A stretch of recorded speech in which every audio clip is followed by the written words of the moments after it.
Good morning, everyone. I'm Ted Picone. I'm a senior fellow here in the Foreign Policy Program at Brookings, and we're here to talk about financial tools for U.S. policy toward Nicaragua and Venezuela, and I think we'll go beyond those two countries. We often refer to money as the lifeblood of any enterprise for obvious reasons. One can't survive without capital. And in a globalized economy in which the dollar is the coin of the realm, the United States Treasury Department has a particularly important role to play in keeping that system healthy and strong. What we want to discuss today is how to drain that lifeblood from corrupt and malicious actors who use our financial system to launder and hide illicit money or use it to bribe others. While this is obviously a question of U.S. economic security, it's also fundamentally a matter of national security, as in the case of financing for terrorists. It is also a matter of human rights and democratic governance, especially when you consider the direct linkages between corruption on one hand and the denial of basic freedoms from wanton fear on the other. Recent events in two countries in the Americas, Venezuela and Nicaragua, dramatically bring these lessons home. In both countries, we see the terrible consequences of a toxic mix of corrupt behavior by senior government officials and the impunity associated with grave human rights abuses and repression. To tackle these problems, we at Brookings today have released a new policy brief on Venezuela, which there are copies out front. It's available online on our website. It's called A Path Out of Misery. It's co-authored by me and my Brookings colleagues Danny Bahar and Harold Trincunas. In the paper, we catalog Venezuela's continued decline from democracy to kleptocracy and its harmful effects on the Venezuelan people and their neighbors. We also propose a number of steps that Venezuelans, first and foremost, and the United States and other international actors can take to stop the bleeding and restore democracy to the country. Specifically, we argue for increasing costs to the Maduro regime for its actions by weakening the financial infrastructure that supports the regime's corruption and freezing the illicit assets of Venezuelan officials and their collaborators. We will be issuing a similar policy brief on Nicaragua by our colleague Richard Feinberg in the coming weeks. So it's very opportune to have a chance to hear this morning one of the leading U.S. government officials responsible for tackling these problems through the use of financial tools and other measures. Marshall Billingslea is the Assistant Secretary for Terrorist Financing at the Treasury Department. He took up that position in June 2017, and he handles that office, how to address threats posed by illicit finance, money laundering, terrorist financing, proliferation of weapons of mass destruction, and other criminal activities, both domestically and across borders. Marshall brings to this position a tremendous amount of both public and private sector experience. He was managing director with Deloitte Financial Advisory Services, running their business intelligence services group. He has many years of service at the Pentagon, working for the Secretary of the Navy and in the office that handles special operations, particularly after the attacks of 9/11. He's also spent many years as Assistant Secretary General of NATO for Defense Investment and had a stint on Capitol Hill in the Senate Foreign Relations Committee. So we're very fortunate to have Marshall with us today to hear about what the Treasury Department is doing on these kinds of issues. After his remarks, we will have a moderated discussion and we'll be joined by my colleague Suzanne Maloney. Suzanne is the Deputy Director of the Foreign Policy Program here and a Senior Fellow in our Center for Middle East Policy and Energy, Security, and Climate. Her work focuses in particular on Iran and Persian Gulf energy. So we'll have a chance to look at how some of these issues play in other parts of the world. Suzanne also has experience both in the public and private sector in the Secretary of State's Office for Policy Planning and at ExxonMobil. I call Marshall to the podium. Thank you.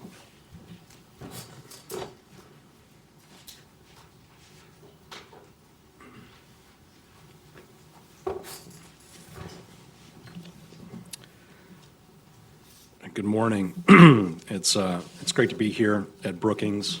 Thanks for those kind words, Ted, for the introduction, and again, thank you to Brookings for hosting us today to talk about this most important issue. We had a look at your paper, and I would commend it to your audience and to your readership. I think there's a number of really important ideas contained in the document that actually track very closely some of the directions that we're taking in the administration.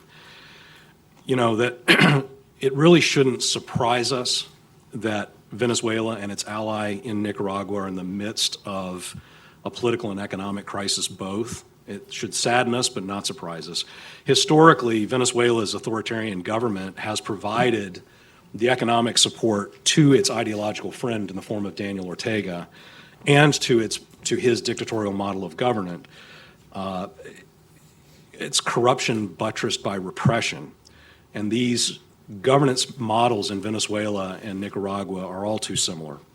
I think that relationship is most clearly illustrated by Alba de Nicaragua S.A., Albanesa, which is the joint venture that was established by Chavez and Ortega to import and monetize Venezuelan petroleum products, and which is a majority owned by Venezuela's state oil company, PDVSA. And it's widely known that senior officials within the Nicaraguan government and the Sandinista party have used Albanesa to purchase various assets, including television and radio stations and electricity generation plants across the country.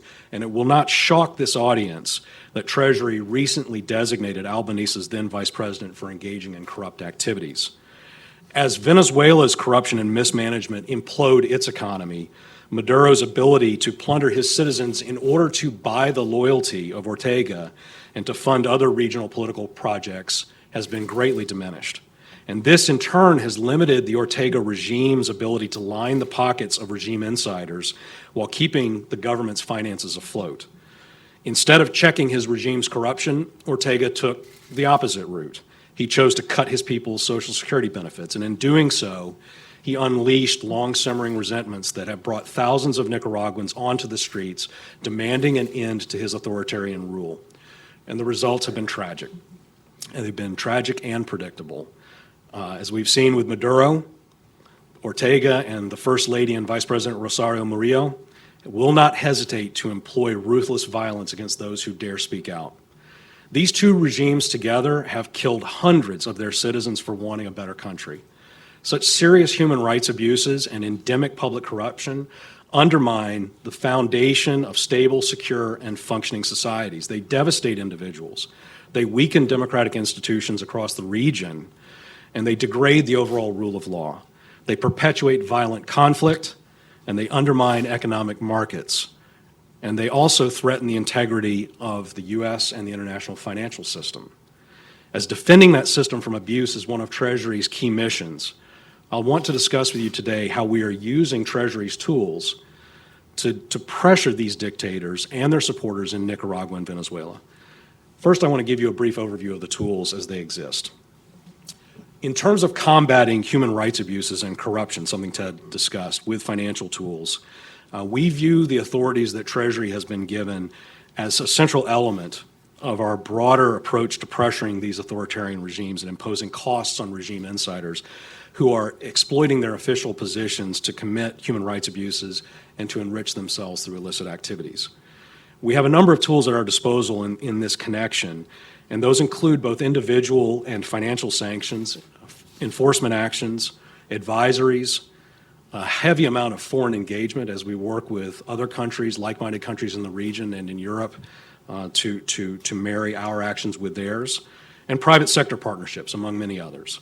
Our efforts to target human rights abusers have been aided by our partners in Congress, the international community, within the U.S. government, particularly state and justice departments, but civil society, human rights activist groups, non-governmental organizations, and think tanks play just as important a role in documenting and shedding light on the atrocities being conducted in these countries, and in fact around the world.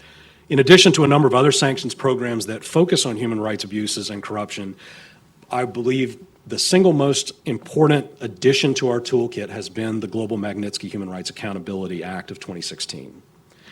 With that piece of legislation, which was signed into law, and then an executive order was issued by President Trump to implement the law and authorize the Secretary of Treasury to sanction persons involved in complicit in serious human rights abuses and corruption around the world, we were given a most essential tool. Since the issuance of that executive order in December of 2017, the Treasury Department has designated 58 entities and 26 individuals under the global Magnitsky sanctions authorities, and this includes 4 senior Nicaraguan officials. For Venezuela, we've used other authorities to designate over 100 officials and entities and to impose targeted financial measures. These actions together are designed to send a clear message to those who are responsible for the suffering of others, who prey upon the weak and the innocent to enrich themselves. There will be a steep price to pay for abusing human rights, and we will prevent these individuals from using our financial system to further their ill-gotten gains. In addition to freezing the assets of those people that are in the United States or come within U.S. jurisdiction and prohibiting U.S. persons from transacting with them, our financial measures, I think more broadly, make it difficult for these people to engage and to conduct business abroad. As many financial institutions across the world track the actions we take in the United States very closely and mirror our actions with their own compliance programs. What I'll now do is talk specifically about our efforts in the use of financial tools with respect to the ongoing crisis in Nicaragua.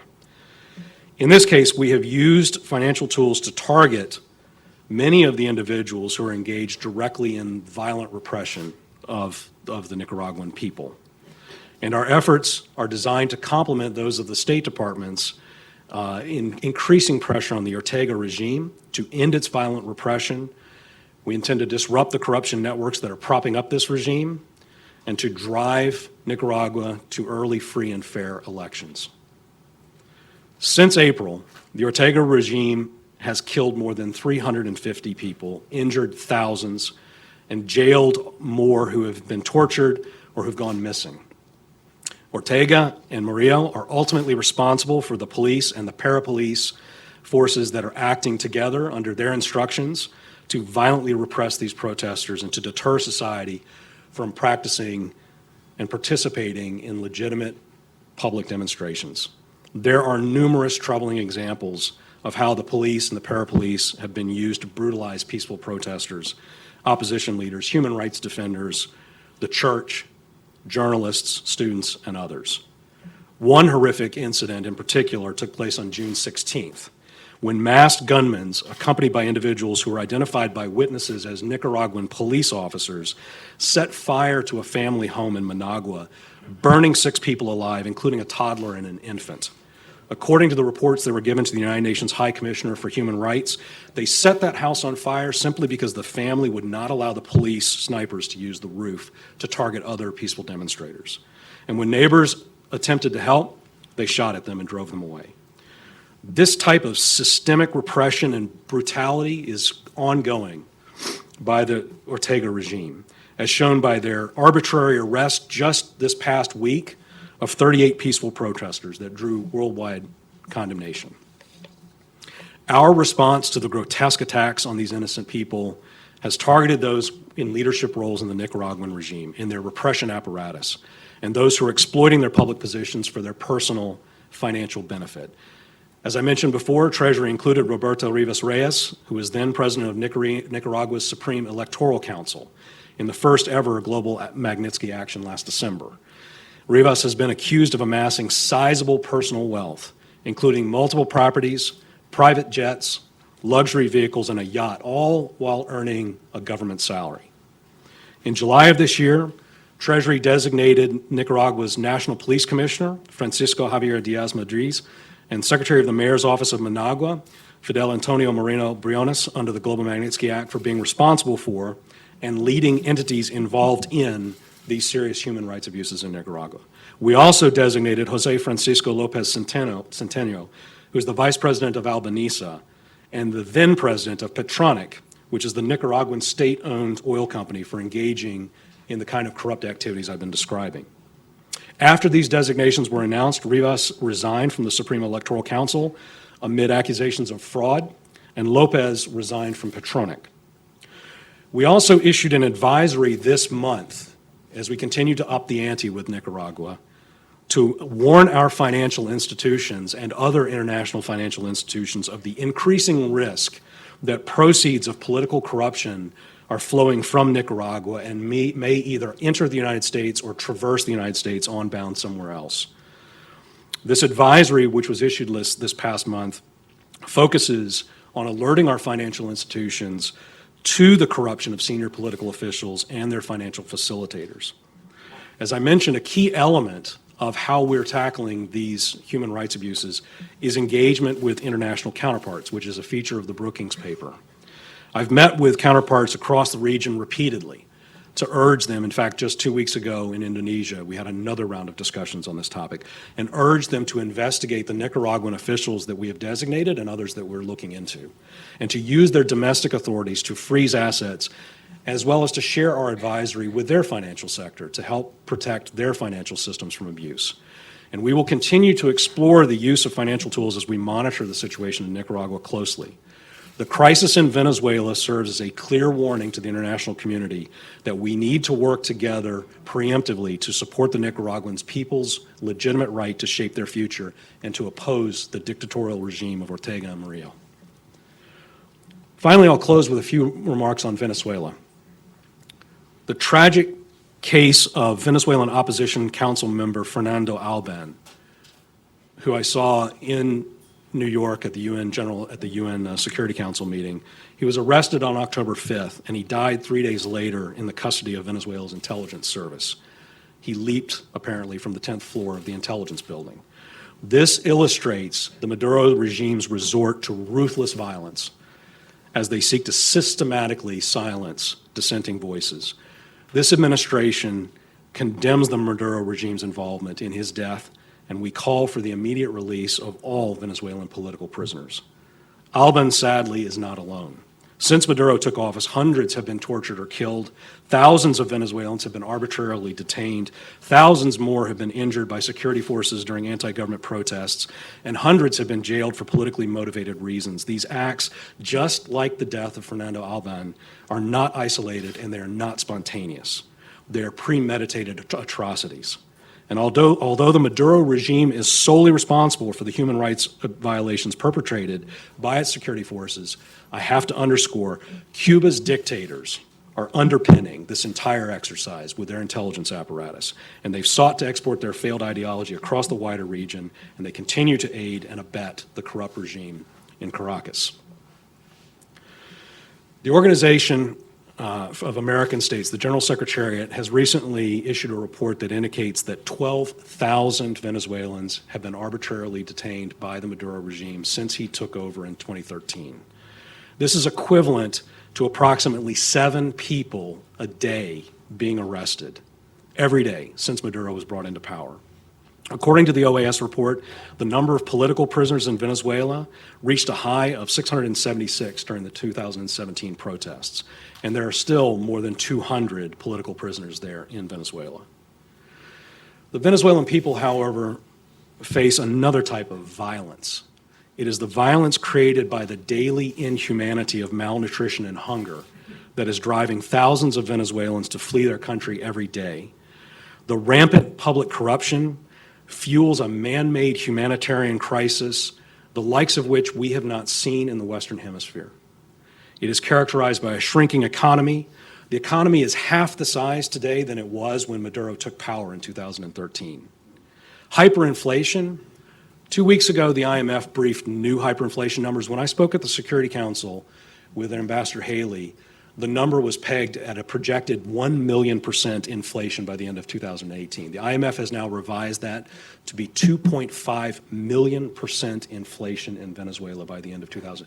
That number boggles the mind. It's not even possible to contemplate inflation, that kind of hyperinflation. The lack of food is contributing to the unnecessary death of 5 to 6 children per week as we speak. We are seeing a kleptocracy in Venezuela that is operating on a mass scale.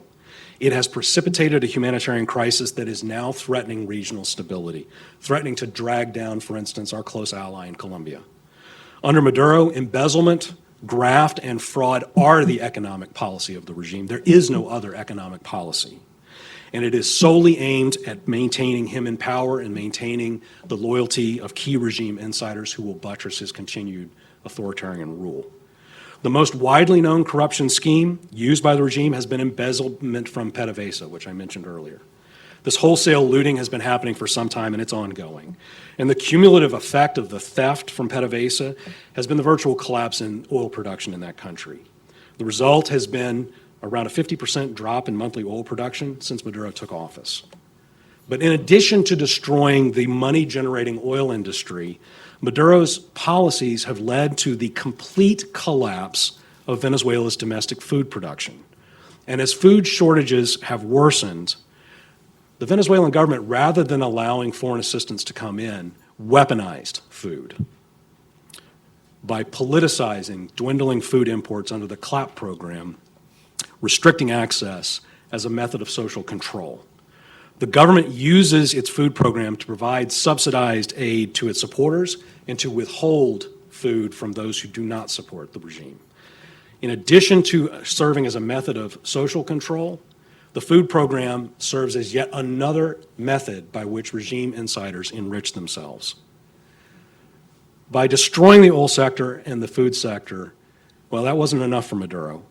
And now he's turned to the wholesale, rampant destruction of the environment through strip mining on a massive scale of gold and other precious metals in the Orinoco Belt. In 2016, Maduro announced this Orinoco mining arc, which is about 12% of the entire country, and awarded himself broad authorities to oversee its exploitation.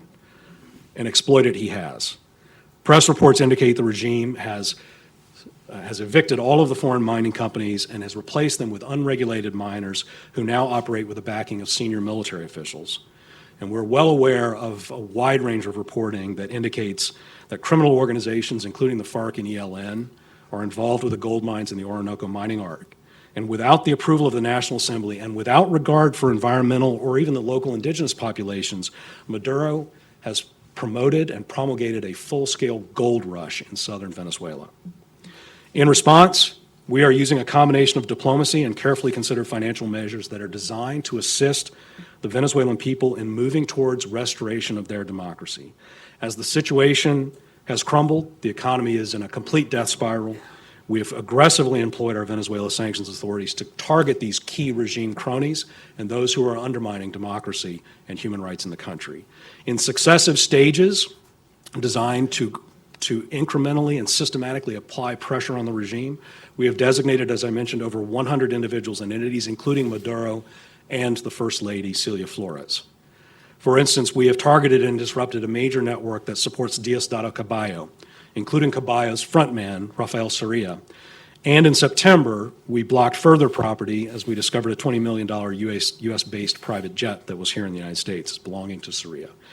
We've also issued an advisory, like we did with Nicaragua, to warn our financial institutions of the widespread endemic public corruption in Venezuela and the methods that Venezuelan officials are using to move and hide their illicit assets. We also have imposed a series of carefully calibrated financial prohibitions that deny critical sources of financing to the regime, that also protect the U.S. financial system and aim to shield Venezuelans from punishingly expensive debts, which will someday have to be repaid once Maduro is gone. In addition to cutting these individuals off from the U.S. financial system and blocking their assets within the United States, we are working hand in hand with other countries, with central banks, finance ministries, and financial intelligence units throughout the world, and particularly in the Western Hemisphere, to jointly identify their assets and to move against their support networks in tandem. And I think you've seen some manifestations of that collaboration in recent days. Earlier this month, Secretary Mnuchin met with finance ministers from throughout the region, Europe and Japan, to discuss how we can work further together to reinforce the diplomatic and financial pressure on the Maduro regime and to combat these illicit flows coming from the country, with particular emphasis, as I mentioned now, on the gold trade. And again, I commend the actions in recent days by the Mexican authorities, the Colombian authorities, and others who are working together with us, the Panamanian authorities working together with us to make clear to the Maduro regime, there will be consequences for their actions. So again, in conclusion, I wish to end this discussion by thanking Brookings for hosting us and giving us a platform to highlight both the atrocities being conducted by the Ortega regime and the Maduro regime, as well as the actions undertaken by this administration to hold them to account. Look forward to the panel discussion and to any questions the audience may have. Thank you.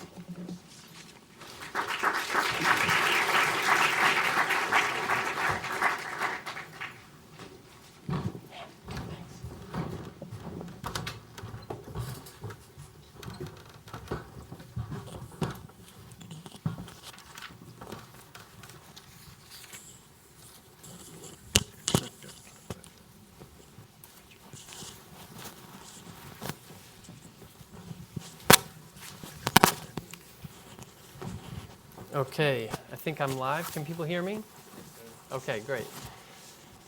So let's get into some of the particulars. Thank you, Marshall, for those comments. And I'm glad you started the way you did, which was to draw the connection between what has been happening in Venezuela for many years and the case of Nicaragua, and the attempt to get ahead of the curve in a way and preempt an inevitable slide in Nicaragua like we've seen in Venezuela. I'm just thinking about why did it take so long to move on Venezuela? I mean, the evidence was there for some time, and there was some time lost, I think, in trying to negotiate a resolution to the political problems there. That seems to have failed.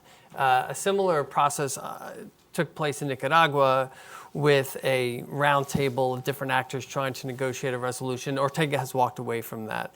So can you give us a little sense of the timing of the process in Venezuela versus Nicaragua?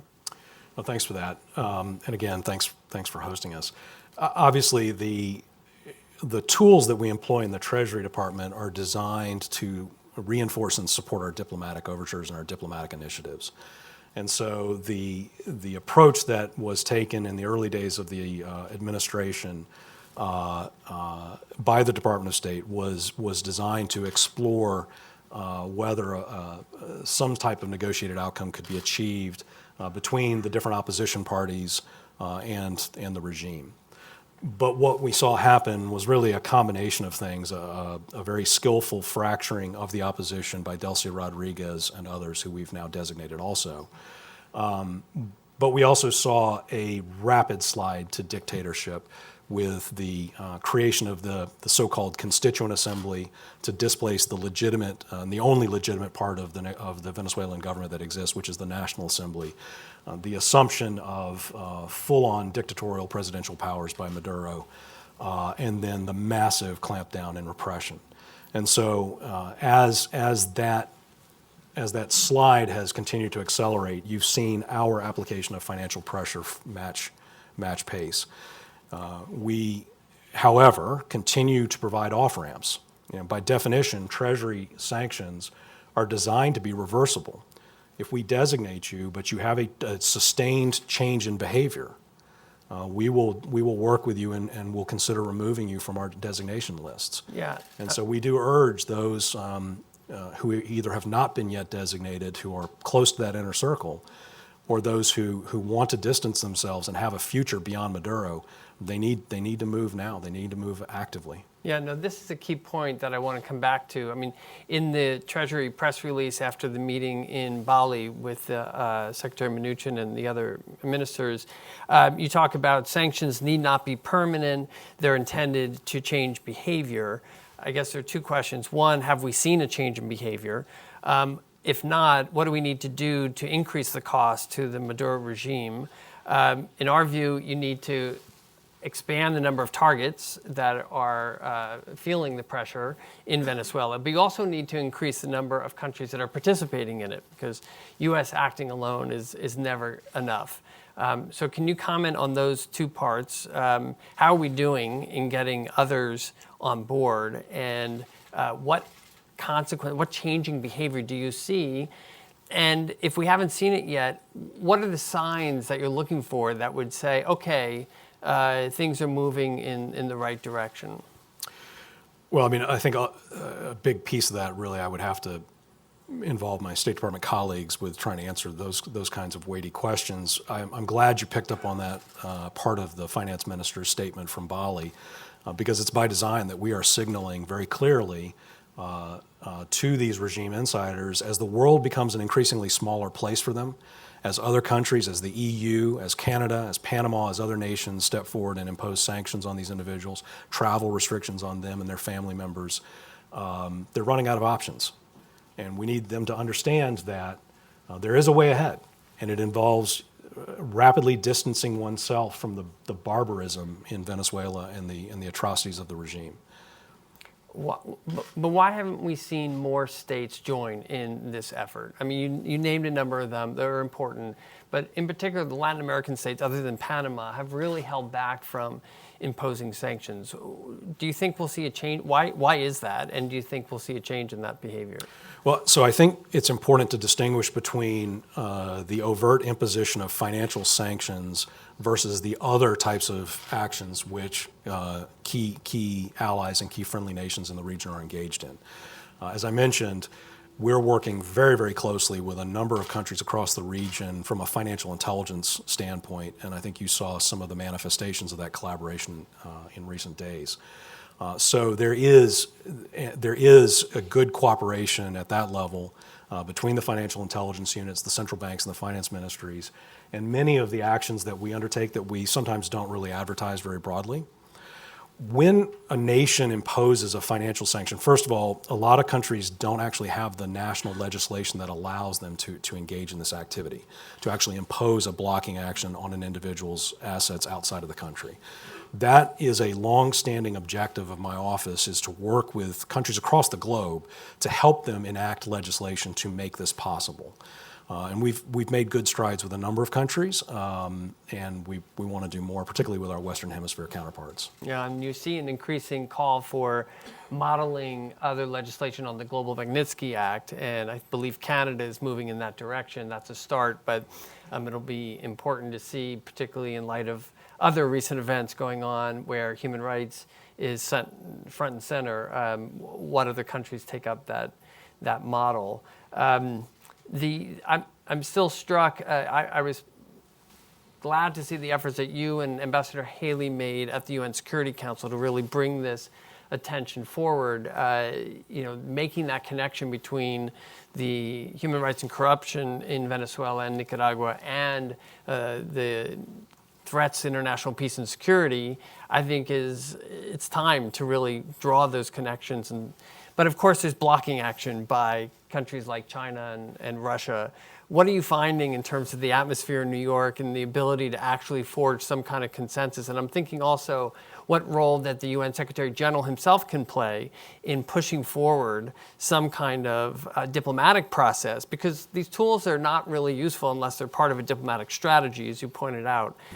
Do you see any traction there up in New York with our other partners and other not-so partners? Well, I mean, the decision by Russia and China to prevent a formal Security Council discussion on Venezuela is regrettable.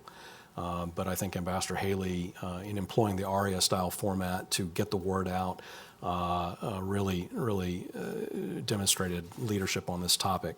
More has to be done at the UN. We also need to be very clear that these are atrocities being committed against the Venezuelan people, and there need to be long-term consequences for those involved. I want to turn now to Suzanne and get your thoughts on both the Iran situation and the question of the general effectiveness of U.S. Financial sanctions in other parts of the world. I'm also thinking of the many years of very intensive sanctions we've had on another neighboring country, Cuba. Similarly, a very heavy, comprehensive set of sanctions against Iran. Has it led to the kind of change in behavior that we would want? Is a main question. Now, in the case of Iran, of course, the focus is on nuclear weapons capabilities. It's not been led by a corruption and human rights argument. So can you say a bit about how all this is playing out in the Iranian context? Sure, and thank you. I'm really pleased to be here with the Assistant Secretary and be part of the conversation, even if I am, I think, pulling you away from the specific regional focus that many of you are probably here to talk about. So let me speak briefly and let me at least try to apply some of what I've heard in this discussion to the Iran piece, and maybe there are some lessons from the Iran piece that can be reapplied to Venezuela and Nicaragua. I think, the most important thing is Iran has been under some form of U.S. sanctions for almost exactly 39 years, since the aftermath of the seizure of the U.S. Embassy in November 1979. And so as a result of that, Iran has also had an enormous amount of experience with sanctions evasion and mitigation and lots of mechanisms for trying to blunt the impact or skirt the impact of American sanctions. We have had periods of incredible efficacy of U.S. and multilateral sanctions, particularly in the period that led up to the negotiations that produced the Joint Comprehensive Plan of Action in 2015. But we've also had periods where American sanctions appeared to be a source of tremendous transatlantic tensions and had little impact on Iran's either strategic or financial prospects. So I think one of the takeaways in all of this is the types of tools that you use. And what has happened over the course of the past decade, really since, I would say, 2006, the kind of fine-tuning of the use of the U.S. financial markets and the importance of the dollar to target financial institutions in a country and essentially hive them off from the international financial system. This has been done with incredible efficacy with respect to Iran. And there I want to just point to the current situation. We're about 2 weeks away from the final deadline for wind down of business with Iran, the full reimposition of sanctions as a result of the president's decision to withdraw from the Joint Comprehensive Plan of Action back in May. There's a lot of attention about what this is going to bring. There's a lot of uncertainty, but I think we can say a couple of things already, that these measures, these financial measures, have had a much more robust impact than many of those who are watching the situation had anticipated. There was a presumption that you needed multilateralism, you needed more countries to come on board. And that's certainly true in some circumstances with some types of tools. But what is so clear is that the record of sanctions with respect to Iran, the record of not just the imposition of sanctions, but the penalties that a number of financial institutions and other firms paid, has resulted in a sort of muscle memory. And so companies and firms and financial institutions were looking to exit Iran almost immediately after the president concluded his announcement back in May.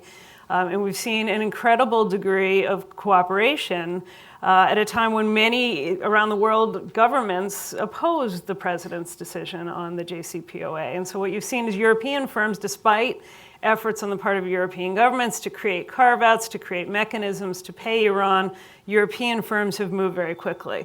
Now, all that gives you economic pain on Iran, and I can talk in great depth about that. I won't today.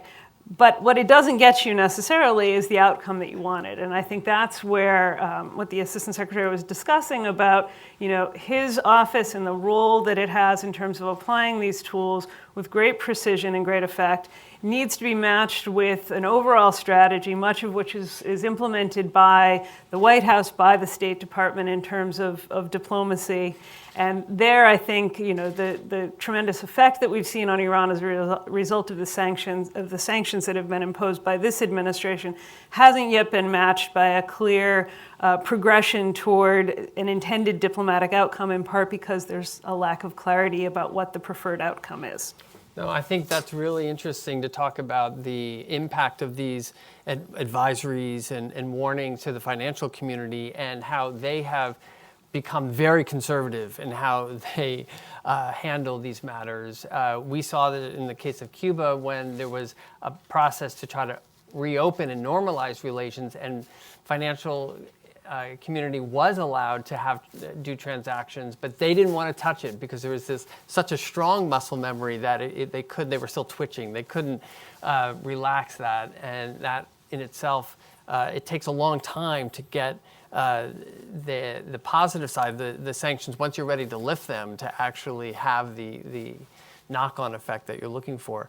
In terms of the overall diplomatic strategy, we've seen in the case of Venezuela in particular, a strong group of South American states that are trying to really move the ball forward on some kind of political solution, but they're overwhelmed by what is estimated to be over 2 million migrants and refugees who have fled Venezuela into their countries.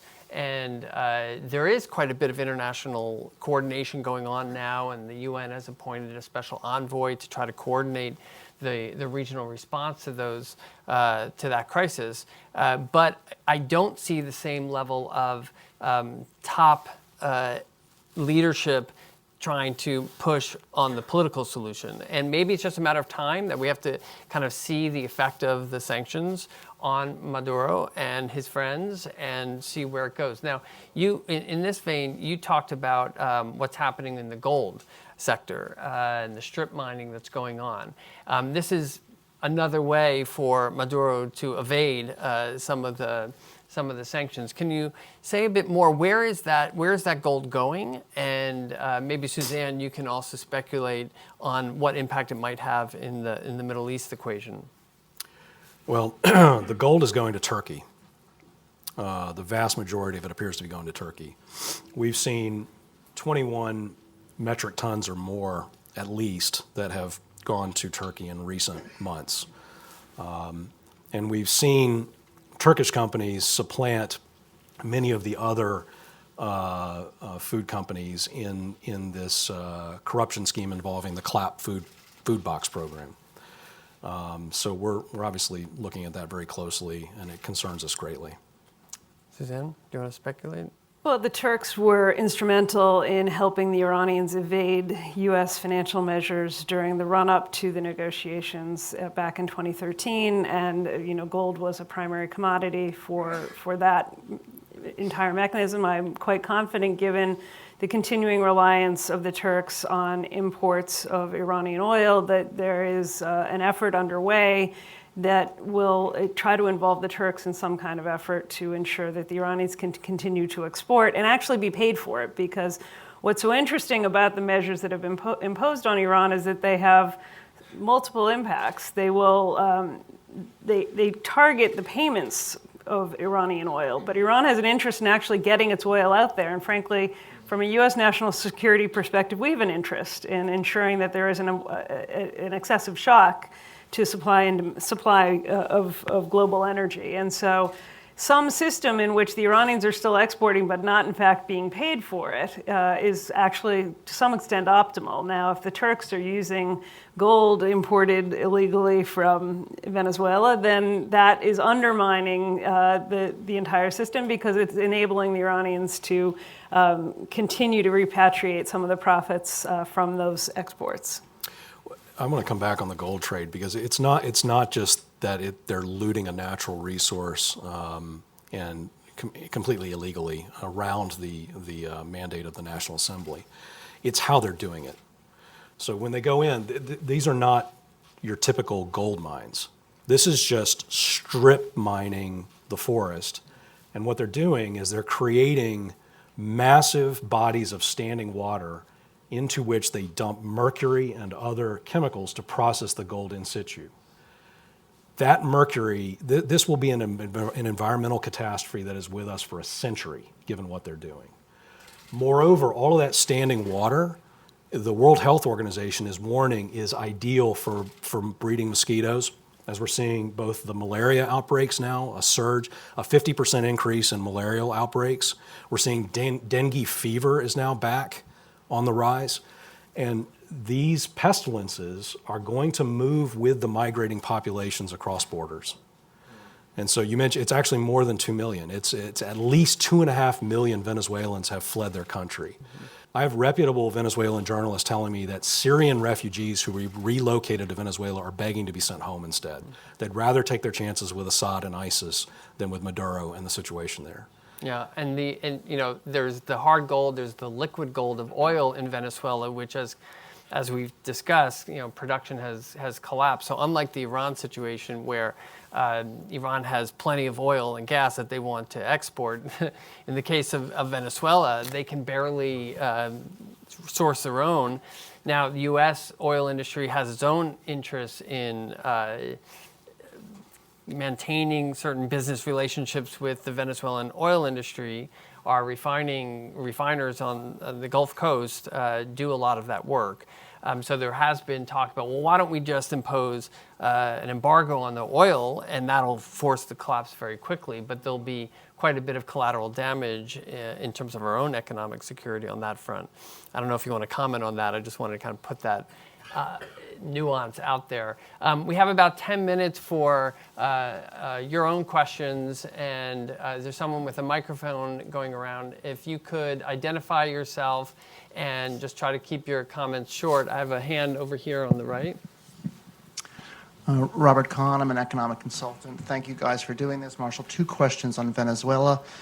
The first is there have been reports that the Constituent Assembly is considering creating a new energy company that would essentially strip assets from PDVSA, leave the debt behind. And while we don't know the exact details of it, we've seen this in other countries, and in a sense is the financial piece of the asset stripping of the country we've talked about. I wondered if you could, at least in general terms, talk a little bit about how Treasury looks at these kind of financial engineering. There's obviously a lot of rent-seeking that's going on behind the scenes in doing this. Secondly, and maybe a little more hypothetically, January 10th, I believe, is the date the new Maduro regime term starts. It is the result of an election on May 20 that we have not recognized. Some outside commenters have written that that date, in a sense, because it removes, it changes the international view of a legitimate recognized authority, is a potential trigger point. We have a new Brazilian government at that time, by the way. And while you can't obviously speak to hypotheticals, could you talk a little bit about the legal, financial, sanctions framework and how it might apply in an environment where it is a government and institutional organs that are not recognized by the USG, which would be different from now, which even though we don't like the government, it is still a recognized term? Well, so the core of that question is something I'd have to ask State Department to give you a more fulsome answer. It falls to them on recognition of governments and so on. But it has been our longstanding principle that under the Venezuelan Constitution, only the National Assembly can authorize the incurring of new debt of any type or shape or fashion. So regardless of what happens on the 10th or doesn't happen on the 10th, the only legitimate institution which we in the Treasury recognize as being able to authorize these kinds of transactions would be the National Assembly. That gets back to the first part of your question in terms of creation of new structures to either asset strip or not. We watch Maduro and his cronies very closely, and when we see that they're coming up with a new evasion scheme, we will preempt it, as you saw us do, for instance, with this crazy Ponzi scheme called the Petro. He should stick with handing out rabbits and eating empanadas, because going into cryptocurrencies is not his strong suit. And we preempted on that, and we would preempt on any similar kind of action. Let's take another couple of questions. I have 2 hands in the back here, right next to each other or behind each other.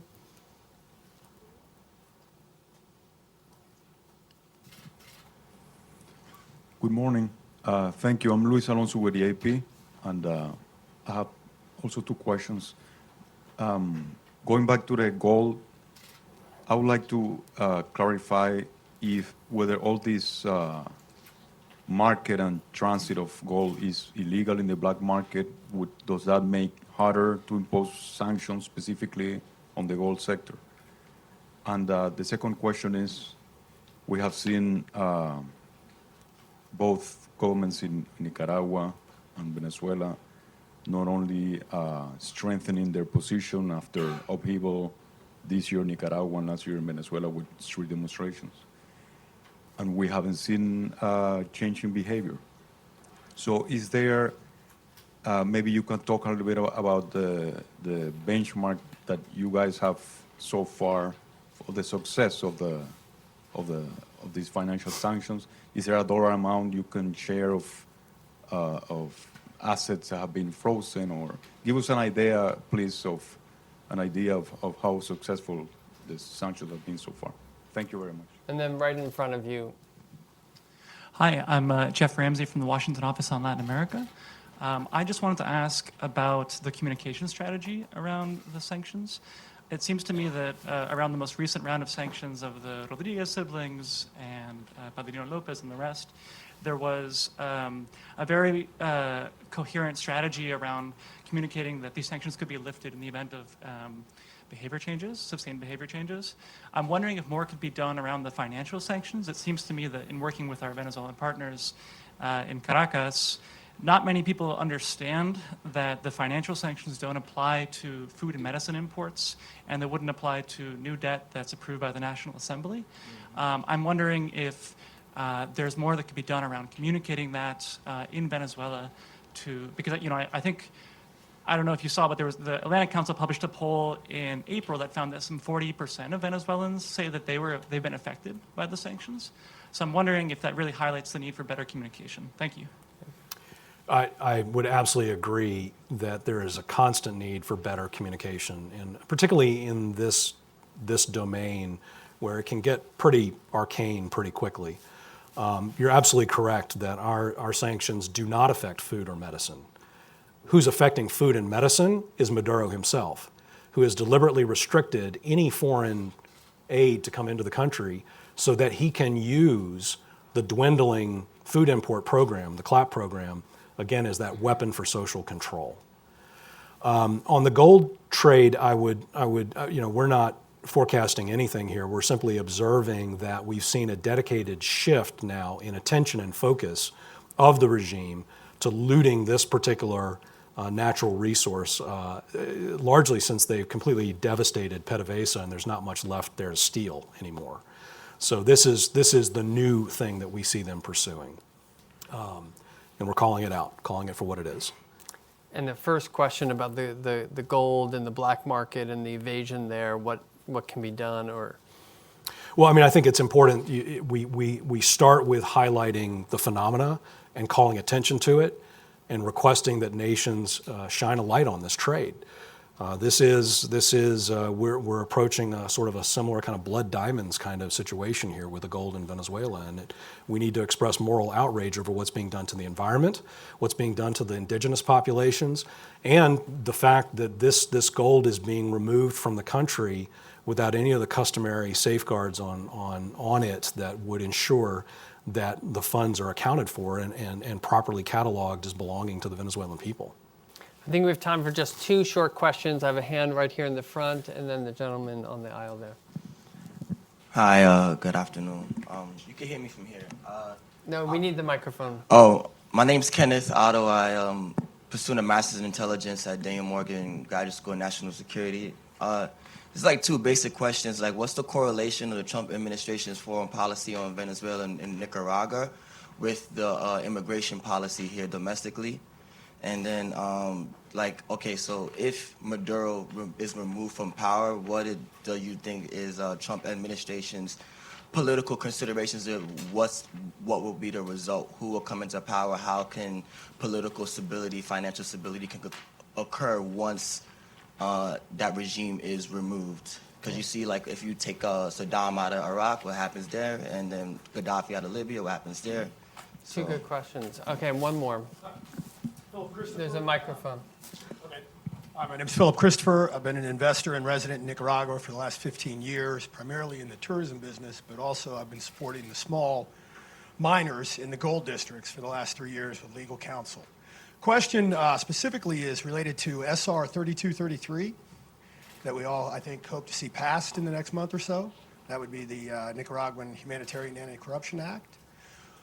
In regards to international actors, such as the miners, would this law potentially be able to be used against the actual international miners that are key participants in much of this asset stripping, at least in Nicaragua?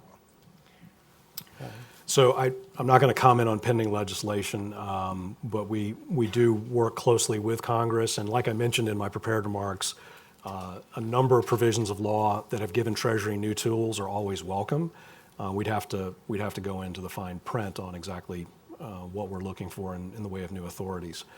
In terms of the how we're approaching the migrant crisis in Venezuela, again, that's really a State Department kind of call on the broader refugee and migrant population standpoint. But the Department of State has, and AID together, have released tens of millions, if not into the hundreds of millions, in funding to help the Colombians, the Brazilians, and others deal with the swelling migrant populations. I think the 2.5 million number is low, and I think we are approaching a Syria-style meltdown here as the economy goes in free fall, and this could truly completely overwhelm the infrastructure that's present in all of these neighboring countries. And it is for this reason, and this gets back to the Security Council discussion, what Maduro is doing is absolutely a threat to regional security. And it is therefore fully within the remit of the Security Council to address this topic. And the Russians and the Chinese need to be transparent about the kinds of debt and credit lines that they're extending to keep this regime in power. I'm talking about like domestically here, because majority of them come to America. They come to Colombia, but they also come to America. I'm talking about the immigration policy domestically here in the U.S., not how we think regionally, the Yeah. refugee.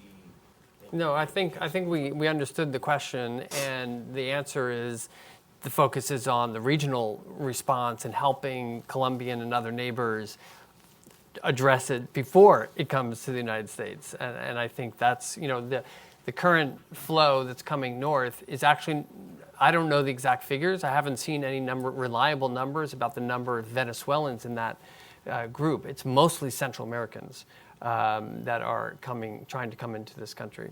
Any other final thoughts before we wrap up? Okay, great. Well, join me in thanking Marshall and Suzanne for this discussion. Thank you.